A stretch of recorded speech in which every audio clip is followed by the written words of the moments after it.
1.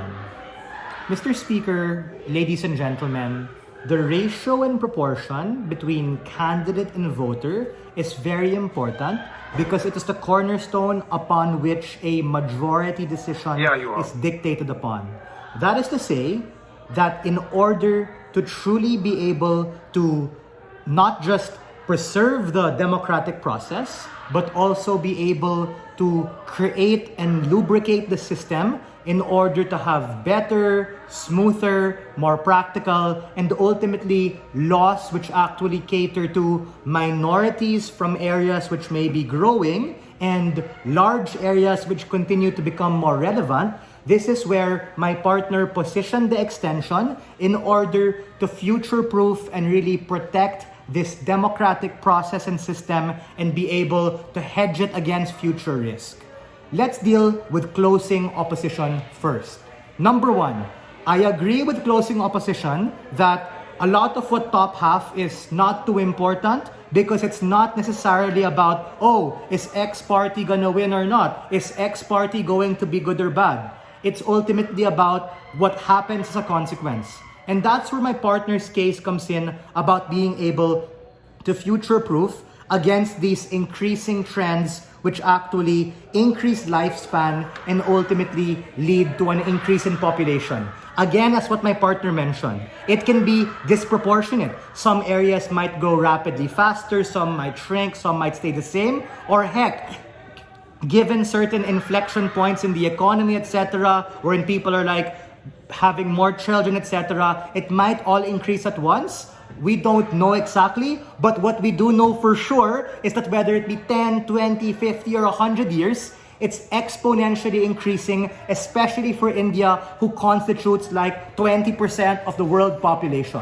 The second thing is about electoral rigging and the idea of representatives. And we tell you that representatives from rural areas essentially mean that you have more eyeballs when you're able to expand the particular parliament. I mean that meaning more eyeballs in terms of forwarding a sense of competition, wherein you have more running mates from the same party or the competing party, and you have more people trying to scrutinize and whistleblow. Because let's face it, politics is a game of mudslinging on all that, and the point in which you have more particular people, there's more competition and creates a check and balance and incentive structure in order to be able to keep those particular people in count. That's in the perspective of those running. But there's also another check and balance that my partner also told you, coming from the people, meaning the particular people who voted these particular people into power are ultimately the ones who are most proximately affected by all of these particular things. That is to say, the Overton window analysis that they gave you about de-radicalizing certain areas and also being able to expand the political plurality of particular people when there are more people who are able to represent them who can also come from conservative, liberal, or moderate parties is something important which the previous speaker did not respond to. That is to say, this particularly happens and you create a check and balance to be able to help it. The third thing is in the idea of a hung parliament. We think that we bite the bullet coming from closing government and say, okay, this might take long because you have more people discussing and these particular things might taking it long. It's very simple. If something is more contentious, then you can have a vote right away, or you might be able to have other levers in the democratic process to be able to expedite it.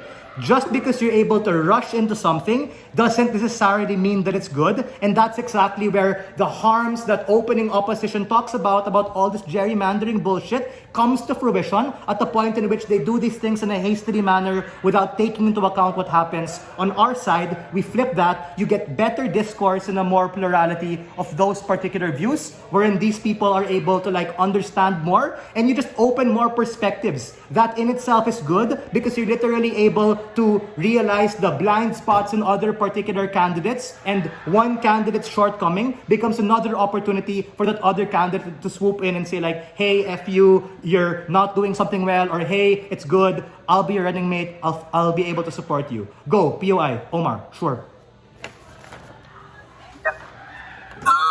How is it that if you already maintain the quality of life within these big areas and then you break them apart, if they already like that party, how is it likely that that's going to just vote for that current party already? Please deal with the fact that who is going to determine how are you going to break it up? And why is it that you're assuming that these are obviously going to just be smaller parties that can challenge? We think that on both sides, larger areas can continue to grow and smaller areas can also grow. I get what you're coming from. You're trying to ask the question like, oh, why does it matter if these particular areas are so big? They're gonna just have to like genuflect to these particular areas. That is to say that on average, when these particular areas grow and develop and become bigger, that becomes the point in order to be able to have, yes, to take them seriously, like what my partner said, but also there's gonna be bound to be a trickle-down effect between these capital cities and growing areas, and within those particular people leaving and coming in, but there's a transient kind of process that just on average makes both big areas stay the same and maintain that quality, but also the smaller areas to also become better. Because now, these smaller areas are actually harder to like just sway and vote at the point in which you have more eyeballs and more particular people watching from the side of the politicians.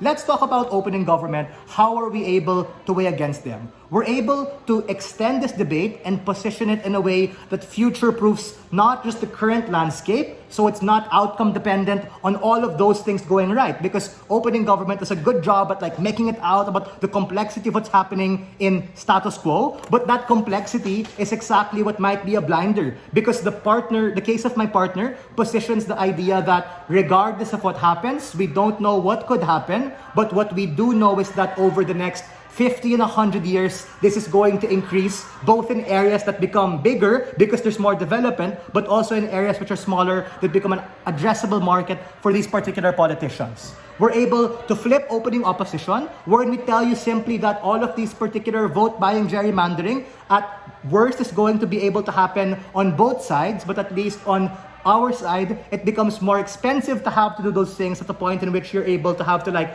cut into the budget of other politicians and running mates if you really want to be able to like shift and bend the arc of those lines in your favor. With that said, we are very proud to stand on side opposition.